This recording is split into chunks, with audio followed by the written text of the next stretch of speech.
What's up, everybody? Welcome back to another episode of Third and Longhorn. Today, I'm joined by some of my good friends, Mr. Jeremy Hills, Mr. Derrick Johnson, Mr. Alex Okafor, and we'll just get right into it. And let's recap this game in Ames, Iowa. There was a much hyped game thanks to some early week interviews. And give me y'all's thoughts and takeaways from that game. Man, I loved it. I couldn't wait, man. I was like a kid in a candy store. I was in front of the TV just like waiting, just because it was so much anticipation of the different talks back and forth. Now that I'm outside looking in, I like the little beef. I like that. You know what I mean? When you're in it, coach is like, hey, don't get distracted, this and this and this. When I'm outside, I'm trying to hear all the beef. But we handled up, man. I'm really, really proud of the guys. We grew up. We keep growing up each week, and we're surprising everybody. But we're the real deal, man. Real deal. Yeah, I shared some of the same thoughts. I thought it was a big win for us. A tough, physical, blue-collar win. Mm-hmm. I'd go as far as saying it was a statement win. I know it's Iowa State, but it was a statement win in my book for what we have going on and what Iowa State tried to present us with. Like, I thought we handled business. I think maturity was the biggest thing you said. That was a mature win. Like, we knew what we were signing up for, and we went and executed and handled business.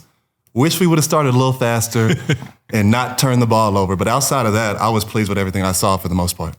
Yeah, I think a mature win in the sense of like we went to Iowa State and beat them comfortably. Yeah. We beat them by 2 scores. Yeah. Mm-hmm. Right? But when I look at us leaving 17-21 on the board in the first half from, a fumble in the red zone, a pick in the end zone, and then, comes back off a holding penalty.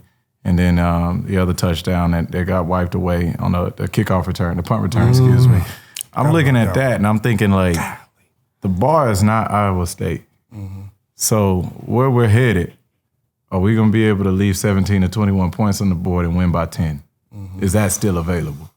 I mean, moving forward after Tech, no. To answer your question, no, but we still got time for that. We got a couple weeks to get don't get me wrong, man. I'm with y'all. Yeah. I love winning. Yeah. I love my favorite. Listen, I bleed burn orange. Yeah. We are winning football games. Yeah. That feels good. I'm just saying.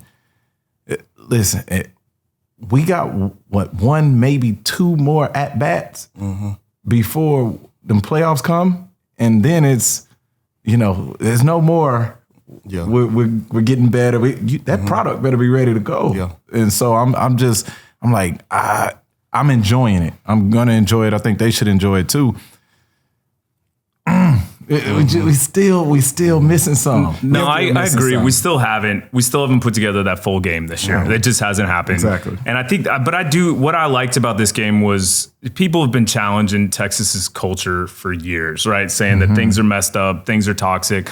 Things aren't right. And I think this felt to me like we finally got over the top on it of like people challenging our culture, all the stuff about, that we don't have a 5-star culture. We just have 5-star players. Right. We have a 2-star culture or whatever it was. Like, and I think that this was that moment that felt like we looked that right in the eye and actually attacked it, which I saw that fight in this team, which I really liked. And to be clear, I think that some of that 5-star culture on the field on game day comes from hitting people. Yeah. And if it's one thing I say has been consistent all year, we hit. Yep. We play physical. We play you physical can't say football. We're not a physical football team. And the effort is there. We play physical. We fight like hell. And those are some of the things that you can grow on, right? Mm-hmm. Now it's just about those kind of small, finer details of hey, clean it up. Like if the hitches run it this way, run it this way. Mm-hmm. On 3rd and 3, push the route. You got to get 3. Just those small little things is going to help us go from this really good physical, hard playing team to championship level football. Yeah, it's good versus great. It's that we've just got to figure out that little in between. And honestly, a lot of over the years, even when we were winning 10 games back to back, people always question or stereotype UT players, right? You think about that. Think about it. In the draft for a while, they were calling UT players soft. You would have to face that. It took us a minute to shake that off. Yeah, I know, which is hard, right? When you say that about somebody, but at the end of the day, man, when you look back on it, there's no way, especially, when I was playing, just thinking of my culture when we were here from 01 to 05, 01 to 04, nothing was soft about that. Right. Not even a little bit, right? Nothing was soft about that. Left a couple games out there, of course, but nothing was soft about that. So when you look back now, just because we haven't been winning like we should over the years, people, they bring that soft word or, they're entitled and this. So they start to believe that stuff. And I think, this is a big statement, but I'm about to say, but I believe Texas is back. I do believe Texas is back. Oh, man. I do. He took the bait. No, check this out. Knock on wood, baby. No. Let's hear him out. Check this out. A lot of people, they want to wait to say that until you get a 2 or 3, back-to-back seasons like this year. Right. I'm just telling you, I've been up there, guys. These guys, they believe, the coaches believe. What's it look like on Tuesday practice? Tuesday is energy. Okay. Energy. Yeah. Back and forth. Chippiness too. A little, you know what I'm talking about, when you say, we got to break this up a little bit. So that tells me right there, these guys, they're not letting up. This is a real thing. This is organic. Right. And this culture is here to stay. And I'm not foreseeing the future. I'm just saying right now, Texas is back. Can I say that? Okay. Can I respond to that? Okay. Yes. He has eyes at practice like none of us see, so that means something. That holds something. I'll say my opinion. I'm not going to say we're back until I see it again next year, just because I get that. Mentally, I think we're still having some of the same hiccups that we've had in the past. We've just been able to overcome it with first and second round draft talent this year. That's what I feel like. That's fair. I've been saying this for a while. I'm going to keep saying it. I think we have a couple of erasers, which you're going to need. You're going to need that every year. What does that mean, Like, erasers? we have guys that are so good in certain spots I like that they erase mistakes. They make up for it, yeah. I like that. Like, we got beat on the back end, but it didn't matter because 93 made a play. Yeah. Actually, 90 made that ball come out so quick that it didn't really matter. Yeah. But I'm saying for that consistent, there's another team that wears like a different color at a different place. Here we go. I don't say it. They might have a big game on Saturday. They roll it in. They had I can't remember what the exact stat was, but it was like somewhere between like 8 to 10 defensive linemen that had played like basically starter level reps throughout the year. And that's when I'm like, oh, we back. When our two deep, when a Sergio Kendall can't get on the field. You're right. We're starting to see that a little bit. We're starting to be Sergio Kendall can't get on the field. Like, you know what I mean? Like, that's when it's like, hey, man, that 1 and 2 deep, that 2 deep, when you're excited about that guy that nobody even knows about yet, because you're like, man, really, to be honest, he might be better. Well, we saw a little of that, and that was part of a little bit of what I'd call the nastiness I saw from this team in that game. You saw some of those hits that like Anthony Hill put on that guy. Like that was one of the nastiest hits I've seen in a while. And then plays like Malik Muhammad, when it was just him and that wide receiver out there, and he wrapped him up, put him right down, and like his game. The Byron Murphy sack with one arm, he just pops out and rips the quarterback down. There was this like nastiness that I'm starting to feel, which we haven't felt in years, and I think a lot of it's the younger kids and too. they took it personal. I think that goes back to what you were just saying of like, they walked into that spot. They walked into that spot and they took it personal. And the best part about it is that like what I think has become the team leader and almost like the attitude that the team is taking on is 93's attitude. And I was like, the best part about this is they get the line up. It's not. You know how to. Yeah. I tell you, it's 3 different games of football going on. It's the one that the TV copy shows. And then there's this is a tighter game, and it's usually played between the linebackers, the tight ends, the running backs, and the fullbacks. And then there's an actual football game being played. And that's between them guys that got their hand in the dirt. Like those are the guys that play football. And I'm saying the best part that I could see happening is like, hey man, you pissed off the right person today. Which I still don't understand. You pissed off the right person. Well, we'll skip to what we'll call first down then, because it was going to be second down. But first down is the Texas defense and poking the bear. And man, Gerard Hufford, I think that guy, I haven't seen a post-game interview with him, but we watched the highlights. Everybody put together the reels online of like him just getting either not blocking somebody. I mean, the sweat extra point with 2 points because like he just blew him up. Yeah. And like, it was incredible to me. And like, you talk about poking the wrong bears, and it was those two guys. Listen, not that anybody wants to stay in Ames, Iowa when it gets done, but I guarantee that guy got to move. Yeah. I guarantee that guy got to move when it's all said and done. Listen, there's no coming back to that place, okay? Yeah. But no, it's exactly that. Respect to that kid because he felt strongly enough about it to voice it pregame.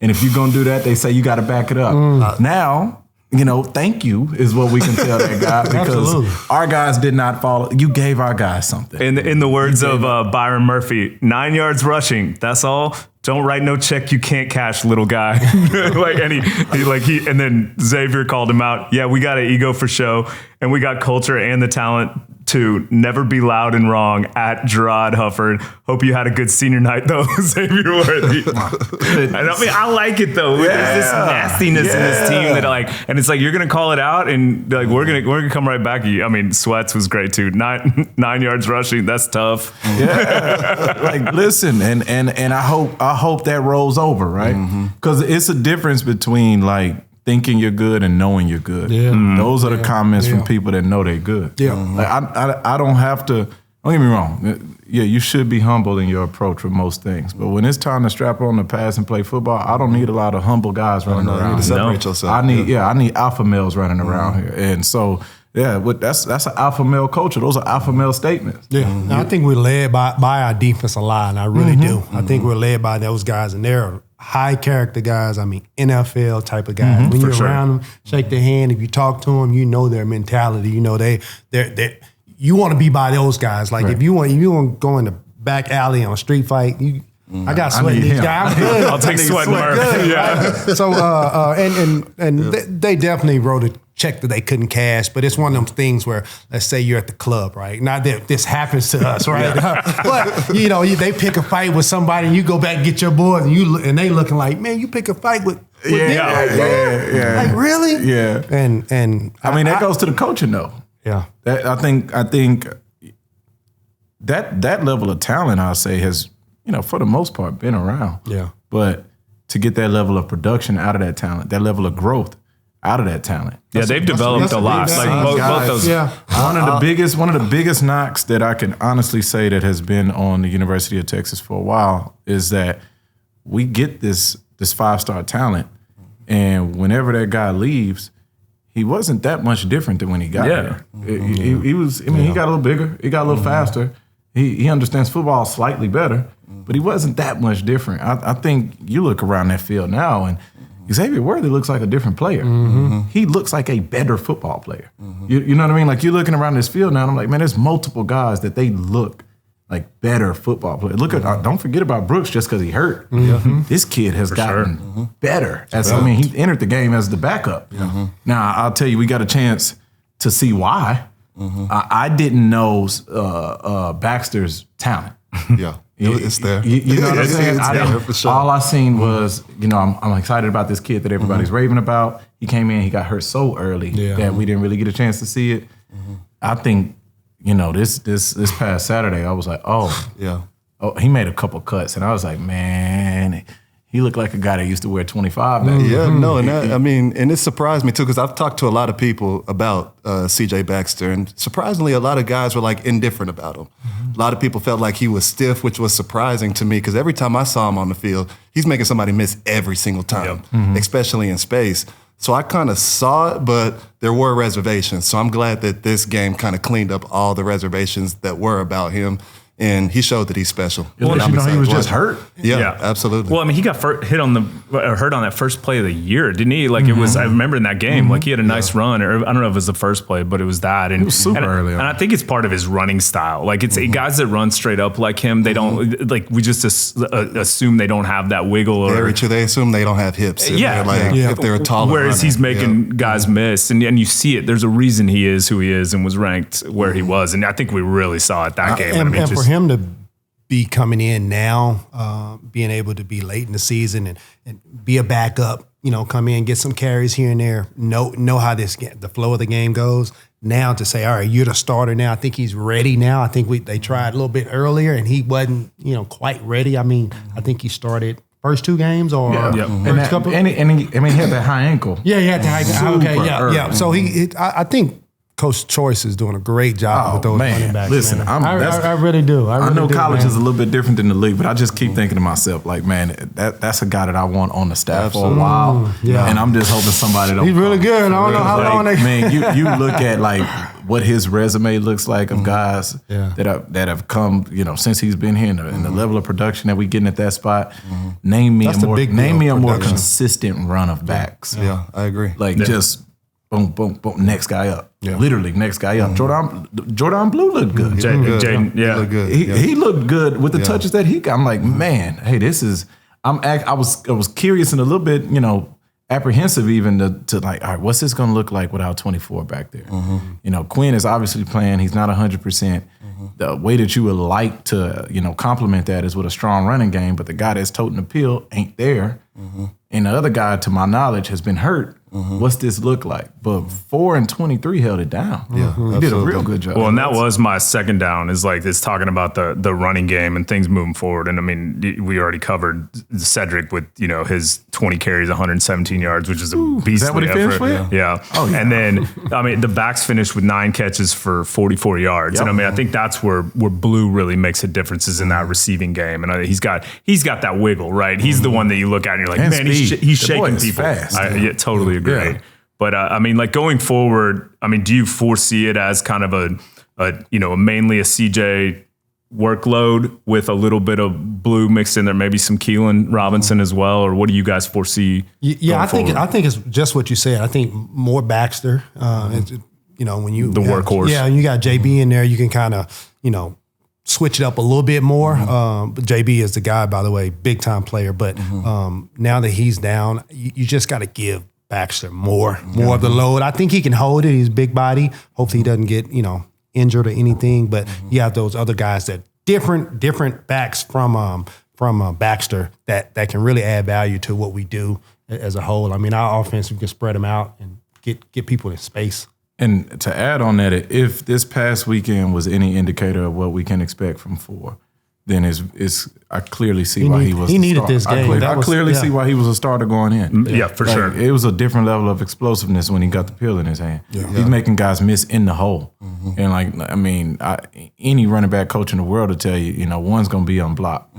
And that one is when they draw it on the board, they say he's responsible for him. He has him. He has him. And like, coach, what about that guy? We got him. He's yours. He's yours. Yeah. If you don't know what to do with one, we got the wrong guy. Yeah. So I would honestly, this kid's young. He's fresh from the year. I'm gonna let's see what he got. Yeah. And I'm right there. My train of thought's the same thing. I think we need to feed him more. Yeah. Like I think he can even be more special. Like.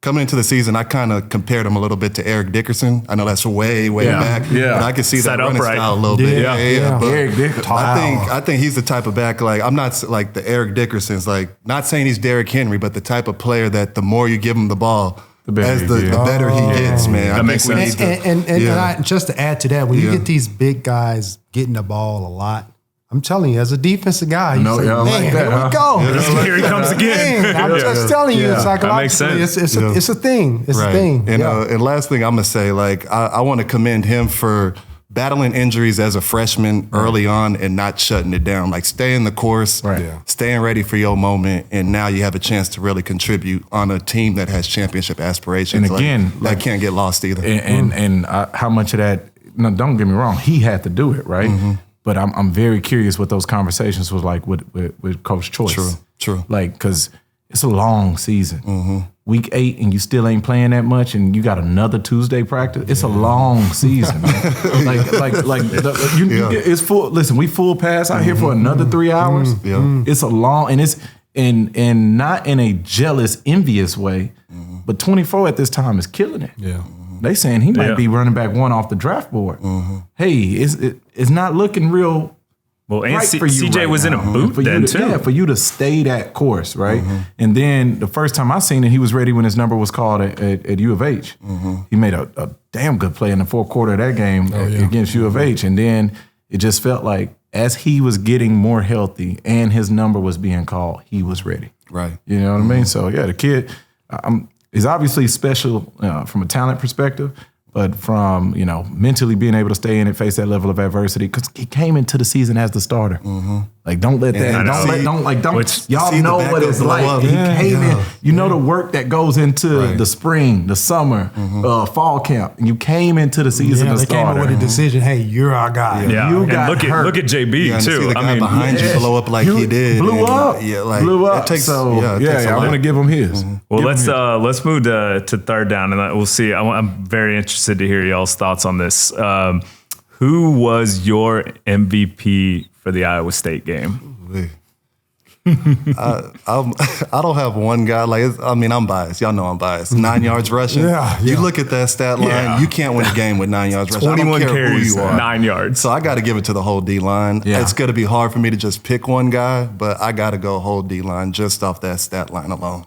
Yeah, I would definitely go defensive line. Of course, I'm biased about the linebackers. I got to add those linebackers in there. Jalen Ford has been having a really great year. He had a big time stuff on one of those plays. I mean, hit the guy right in the face. I mean, that was a big time play. Yeah, that was a big time play. Another but nasty one. Just the defensive line, the front seven, being able to. When you go into a game and you that's the number one thing as a defense, regardless of what team you play.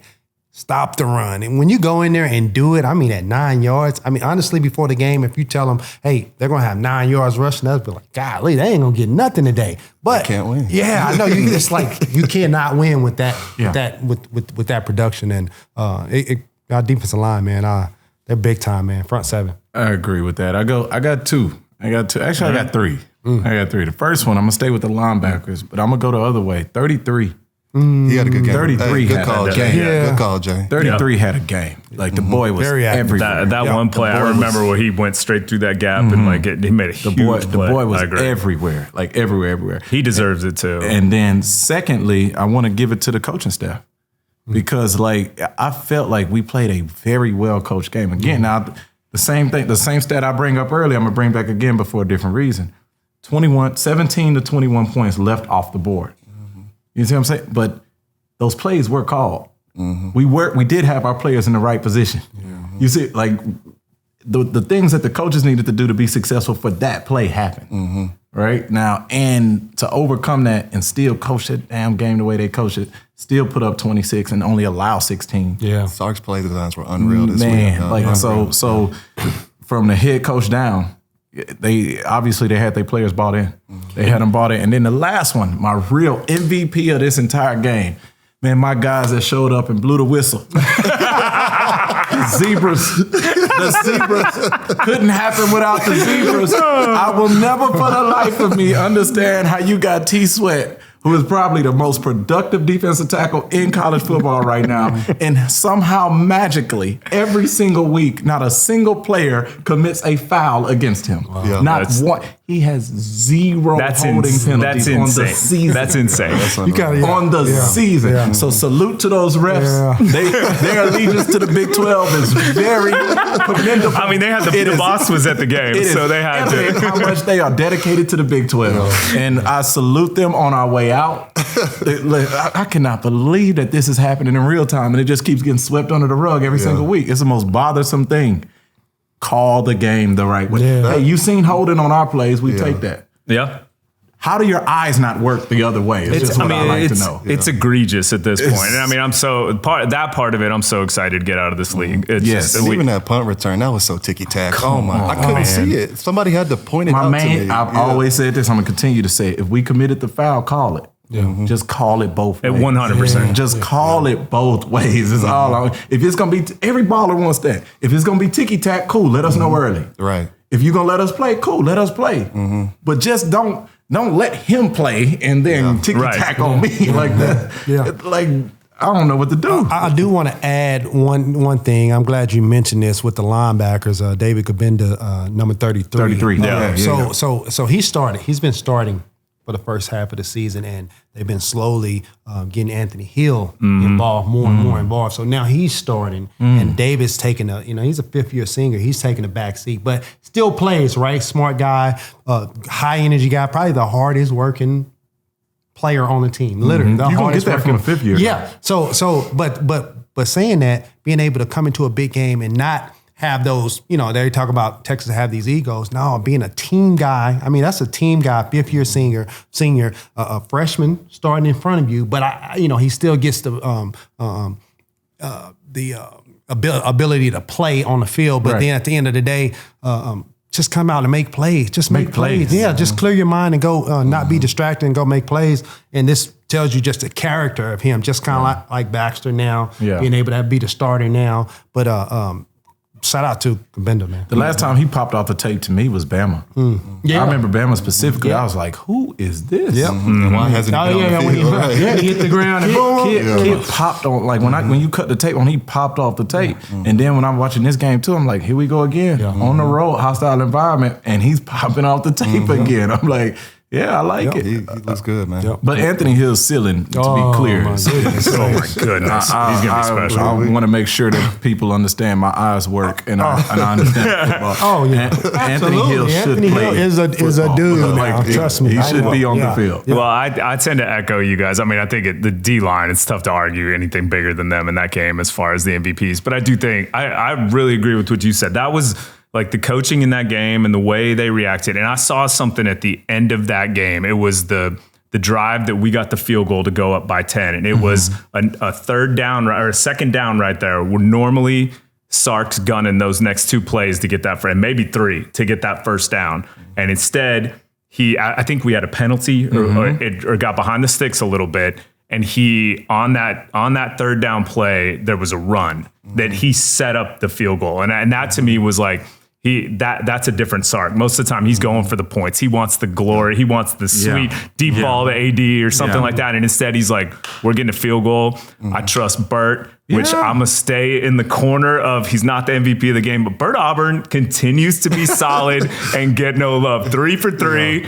And like he's some big kicks. I tell you, it's some MVPs, most valuable players, and those are humans. But that Burt kid is a superhero. that kid is, I don't know what he's doing. He's over there making sure his hair is moisturized, and then he's got great hair. He put the helmet on, and it's automatic. I'm like, oh man, this is such a weapon. This is such a weapon. Like if every time we hit the field and we get to a certain point on this field and we know it's points, it's 3. That's big time. That's huge. That's going to benefit us. We take that for granted. We make it to the playoff. That's going to be huge. Well, and the fact that kid doesn't have a shampoo sponsor yet or a conditioner sponsor, I mean, we need to make that. That needs to be our goal. Let's make this happen. We need to make that happen. Which camera do we need to talk to? Who out there who can give him what's the Head and Shoulders? Yeah, there you go. Head and Shoulders. He needs a sponsorship immediately. It's a layup. It's so easy. It's a layup. It's a layup. It's an extra point. Anyway, that's the tagline for the commercial. Exactly. I like that. Man, what are we doing here? We need to switch our careers. Hey man, you want to get extra points and then nice. Extra points. Extra points with the ladies. Campaign That's the campaign. I don't even need 3% for that, kid. You got it. It's all you. All right. Well, let's move to fourth down. All right. So I think we're still. Kwiatkowski's finally getting some of the credit he deserves for the game he's calling and the things he's doing. But I still think we're seeing these little bits of defensive issues that happen, especially on the in-breaking routes, the slants, and some of the deep balls. And so I wanted to talk to you guys about what are the ways that gets fixed. I think it's going to be a big deal to fix that going into next week because trust me, Tech's going to be. We know they're going to be exploiting anything they've seen, and they're good at that. But why is this happening? Like, if you guys break that down, and what's the way to fix that? Man, I don't think it's a easy fix because it's been happening consistently. So that tells you that it's not easy. But there needs to be a shift, not only in the coaching part of making sure that they're aware of where we're getting beat at, but the players. When you're on the field as a player, sometimes I don't need a coach to say, hey, you need to stay inside, or you know what I mean? Sometimes it's like, I'm just gonna do this right here. You know what I mean? Yeah. So at the end of the day, it's a player driven. Don't get me wrong. You need coaches. I know you do. Trust me. I know that they help you to elevate your game and all that stuff. But as a player, you got to take more accountability and responsibility on the field to say, hey, I'm not going to be the guy, right? Go somewhere else. I'm going to stay inside on this play. Whatever the scheme is, something's missing the connection when it comes to player and coach, where you say, man, I'm sure the coaches are not pleased with certain things that happen where, I mean, sometimes it's giving it up way too easy to catch the ball and get a chance to take a step. They need to just be on them a lot closer. I'm not a DB, but I just know just come up a little bit more, just a little bit more. And tell me that just from playing linebacker, is that at what point right there on those routes is that between the linebacker and the defensive back? Does it just depend? Not a lot, because I mean we're so spaced out at times, especially with the nickel. We're closer to the nickel, but a lot of those times it's that outside window. It's even if you go double slants, it's not that first window that comes over it's the next one. So, that makes sense.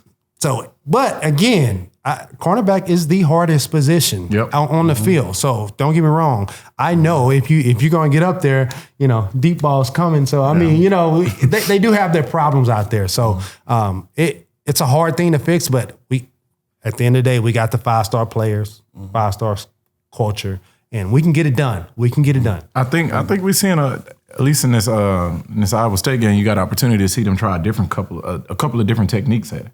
First, we seen them try to run this off press technique, where our guys were like squared up, and that's when, unfortunately, we were giving up majority of those slants. They give him to move outside, guy bite, or he missed a jump, and then boom, he's open inside for the slant. They even had inside leverage on a couple of them. Yeah, even with inside.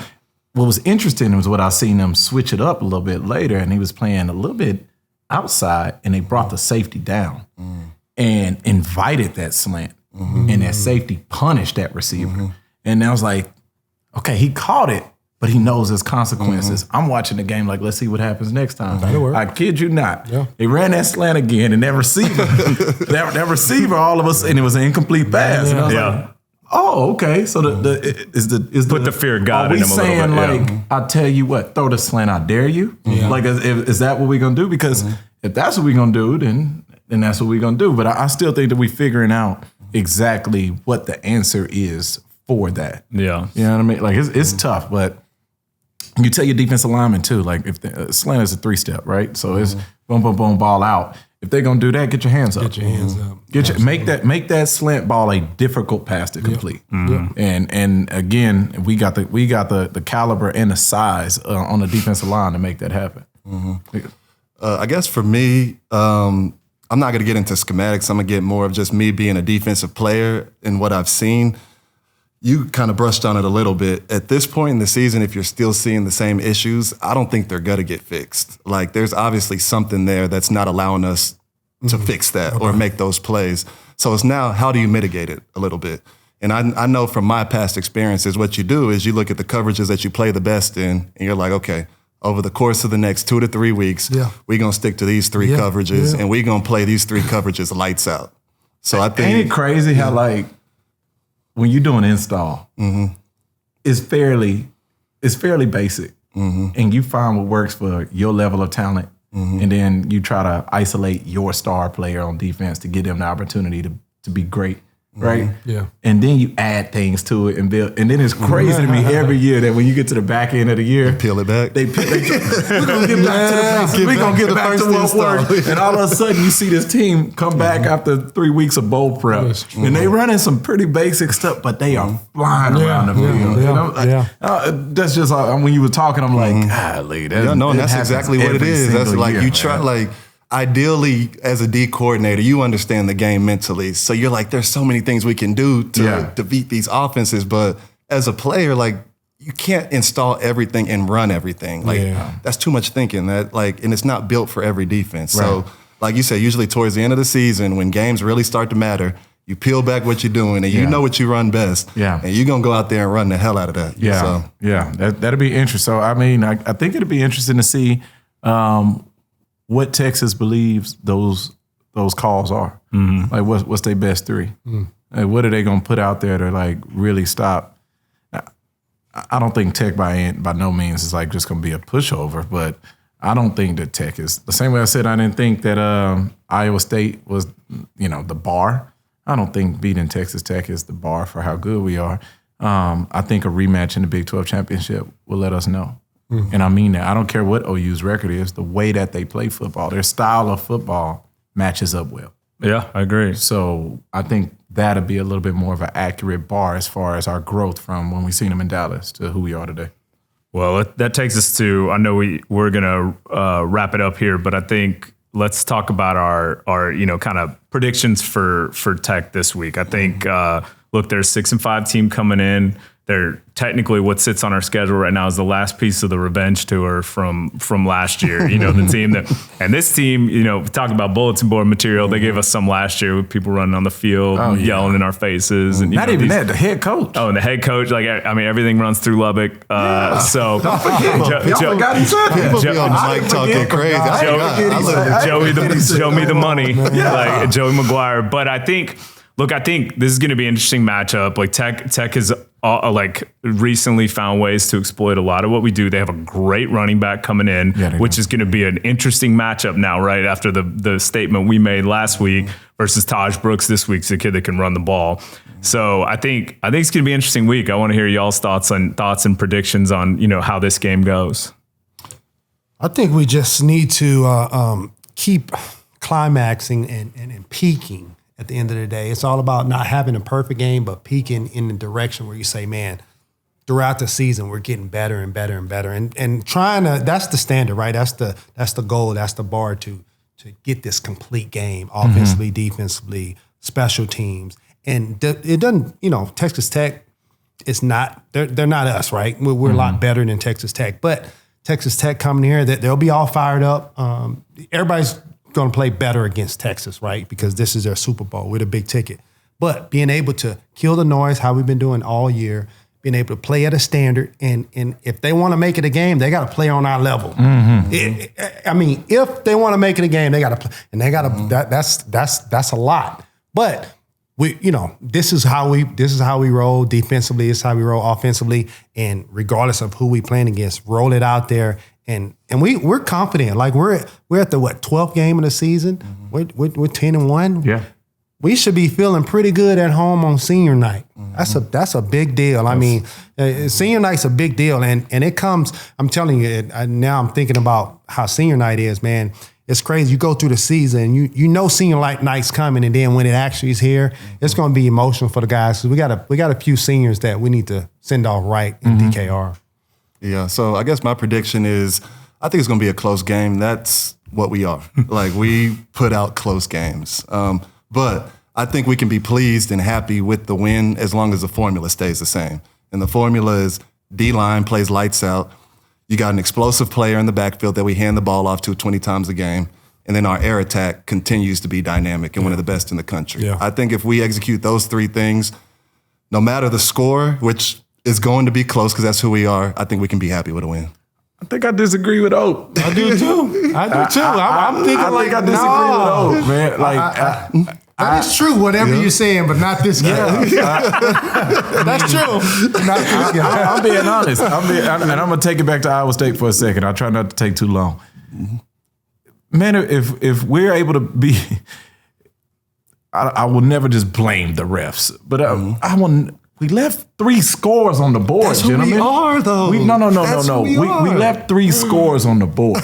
You get what I'm saying? I'm not talking about I'm talking about these are touchdowns that we had to take that off. And then there's a fumble on the 9-yard line. That's at least a field goal. That's why I keep saying 17-21. Yeah. We left 3 scores on the board. Yeah. I'm telling you right now, we just don't leave points on the board. It's going to be something else. And we play football. If we play the football that we've been playing, which is 9 yards rushing, because it's not a single running back that got off on us. The most rushing yards that we've given up been to the quarterback at OU. It's not a single running back that got off on us all year. I don't think this kid from Tech gonna be no difference. He another victim. That's just the truth. And now I'm looking at what else Tech got going on, and I'm looking at how we play football. Hey man, just don't leave the points on the board. Just Don't leave the points on the board and play football. Let's see where the chips fall. I think you're looking at a 2 to 3 score win. I want to say that. It's just, I feel like we say that every single week. At some point, we got to accept I'm starting to what believe this team is. And I wish Rod was here because I'm stealing this from Rod's play. We are who we are. Yeah. I don't know, man. Because like I'm saying like this. I'm saying even last week, right? Mm-hmm. Leaving all that money on the table and you still walk away with a 2-score win. You telling me that you just get a little better at that and now the game's close? I don't see that. You get a little better at that, this game should bust open. You get a little better at that, something else is going to lack. So you don't believe we can put a game together? I don't. I really don't. Well, I'm like, that's why you asked. I'm like Alex here though. I've been saying it all year. I'm like, this offense is unstoppable. You know, this defense is clamping down and blah blah blah. But instead, it's like these little bits in between that we don't do what we have to do to put that game away. Yeah. And I think even last game, like you said, we left points on the board. So it's like that kind of is, Rod says it is who we are. Like I do think that a different team's going to show up because I feel like it was a progression last week. I think Iowa State was more progress than we've had. And once again, we did leave stuff out there, but I feel like we're moving towards something. But once again, I've said that all year. And I feel like these games should be 45 to 17 or 45 to 10, and they're not. Yeah. So we'll see. But hopefully, and by the way, you thought the refs were the MVP. Now we got Brett Yormark walking in here on the day after Thanksgiving. Yeah. Every TV camera in the world, everybody's watching. He gonna get as much TV time as possible. He's gonna get it. The refs are gonna get 100%. He's gonna get as much TV time. That logo is gonna get love everywhere. I hope his mic don't work. I hope he get out there and his mic don't. It ain't nothing more funny than a ref trying to call a flag and his mic don't work. Man, you talk about it though. I guarantee you, we're gonna have some of those same. I'm not a ref guy that sits there and yaps about it, but that last game, I was kind of like, okay. I've been screaming the same thing all year, man. Like, listen, just call it both ways. That's all I'm at. I don't care what you call. Just call it both ways. I don't care what the call is. Just call it both ways. Well, to wrap it, give me your score predictions. Well, Cardinal Oak is going to be a 2-point game. Not 2 points, but Iowa game. 31-24. Okay. Yeah. Okay. I'd say 35 to 20. 35 to 20. I'm going 31-17. Okay. That'd be a good win.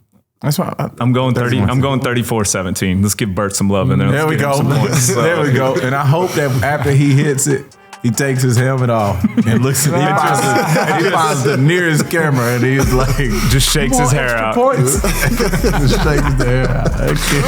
Awesome. Great for this kid. All right, we'll be back next week to recap it. Thanks, everybody.